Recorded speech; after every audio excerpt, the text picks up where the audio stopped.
Hi folks, and welcome again. I was asked the question, how do you get rid of chemtrails? Well, I'll tell you what chemtrails are first. Even though I've spoken about them many occasions, this is just a very old piece of technology.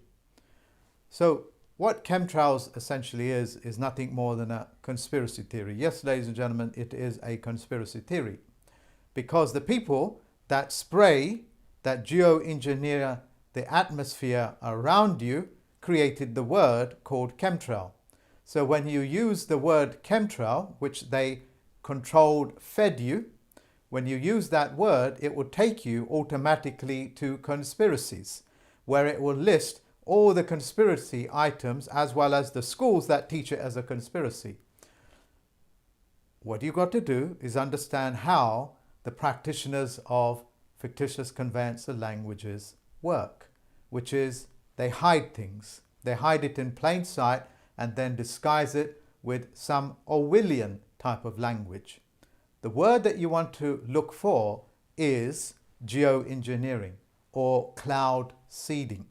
And there it will give you all the information that you need. And it will also tell you that cloud seeding, geoengineering, is a lot older than aeroplanes. And yes, they do come out of aeroplanes as well. They're in huge canisters. You know where your luggage used to be? Well, that's where they are, okay? And they also propel the engines because it's aerosol. So the engines themselves actually run on this stuff as well. There are other technologies that they use, including vibrations, the name of which I've forgotten, but I think it's something like pay on electricity. But I'll put the information up on the board for you, okay?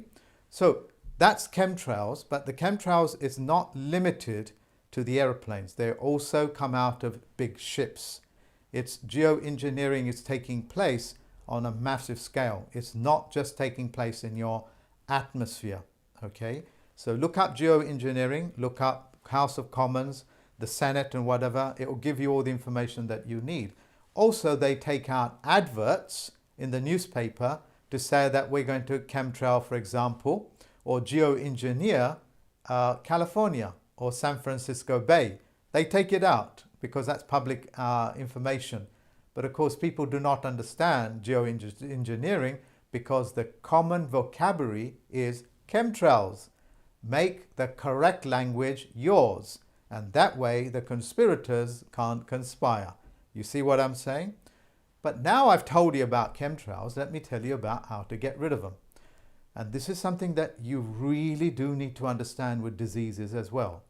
If you create something so toxic like ice plus, ice minus, and then it gets released in the atmosphere and into the oceans, which can determine what level that sea ice or even normal H2O sets at, that means goes into crystalline structure, you need to be able to switch it off. And if you can't have a switch off mechanisms for these highly potent technologies, well, you've just lost yourself an Earth, a planet, a globe, an atlas. I think you know where I'm going with it. So what are the switch off mechanisms to get rid of chemtrails? Well, one of them is common vinegar. Vinegar will disperse chemtrails, and it really is that potent. Just think about it. That much of chemicals, that much of heavy metals floating in your skies, and you can't get rid of it? Well, what's going to happen to the people that control all of these things? What's going to happen to the people that give licenses to do these things? Do you really think they are stupid enough to think that they will allow themselves to be poisoned by the very thing that they are giving licenses to, including Vatican City and whoever is involved? Of course not. They have fail-safe mechanisms. And these fail-safe mechanism is one of them is vinegar. Take a large pot of vinegar and you can boil it up, just gently boil it up into the atmosphere, and pot only needs to be that big, and you'll find a galloping hole will start to appear in the chemtrail above. That is the chemical that hovers as a sky, okay, pretending it to be a sky. That's why sometimes you get chemical rainbows in the atmosphere. It's because there's chemicals there. Simple as that. Another device that you can use, another simple technology, is by William Reich, which is an orgone generator, which is nothing more than noble metals pressed against some sort of carbon material like paper, copper, wood, copper, silver, copper, or just copper, paper, copper, paper, copper, paper, sandwiched all together. So they will produce a type of energy which you associate with electricity, lightning strikes and things like that. And what it does, it produces an ionosphere, and that ionosphere, like an ion drive, will disperse that chemistry above you, as well as the heavy metals. Why do I say this with such confidence? Well, just think about it. If you created something called the bubonic plague, and that bubonic plague still sits in a place called Blackheath in the other side of London and the other side of River Thames, okay, it's still active there. If it's a man-made disease, the engineers of this technology will have to switch it off. Well, do you remember during the bubonic plague times when a particular group of people went out stealing from the plague victims, and then they got caught, and the courts asked them, how did you protect yourself from this deadly disease? They just said, we stuck a bit of handkerchief into a pot of vinegar and we just put it over our mouths.